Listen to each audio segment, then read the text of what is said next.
Welcome back to the daily segment of Where's My Sock, where I take podcasts and audio terms and define them in plain English to help you along your podcast journey. Hello, my name is Mr. E, and today's term is community building, because a podcast can be a one-way broadcast, or it can be a place people feel invited to. So what does community building mean in plain English? Community building is a process of creating simple ways for your listeners to participate, connect, and return, instead of only listening and leaving the show. That participation can be things like sending a voice note or an email to someone that's reached out to you personally, showing up consistently around the topic of the show, and even reading back some of the comments that you see on later episodes, referring back to things that your fans have said. In plain terms, community building is designing space for interaction, not forcing it. So why does this exist? Because having listeners and having community aren't the same. Listeners can enjoy an episode and still stay silent forever. Community happens when listeners know how to respond, where to respond, and what kind of response you actually want. This term exists because community grows from repeated low friction invitations, not from one big join my community moment. A common moment in the beginning is asking, what did you think?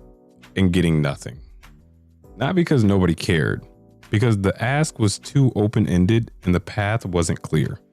Community building questions tend to work better when they're specific and easy to answer. Like, what part of the start of the podcast feels most confusing right now? Do you record in a quiet room or a shared space? What's one topic you want me to explain in plain English next? Then the second half of the community building is showing the listener the loop is real by reading a response, using a question in a future episode, or acknowledging the participation in a simple way. Wrapping things up, community building means creating clear, low-pressure ways for listeners to respond and feel included.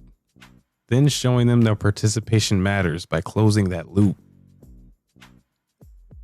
If you only remember one thing, remember this.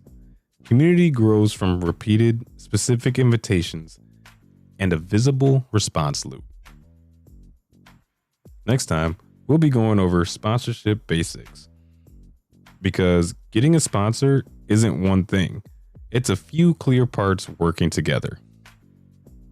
Thank you for listening. And if you haven't already, please like and subscribe to the show. And if you got a little extra time, please follow me on social medias like Reddit, Instagram, Facebook at Where's My Sock. And be sure to tune in tomorrow so that you never miss this information, so that you can be a little bit better today than you were yesterday. Take care, everybody.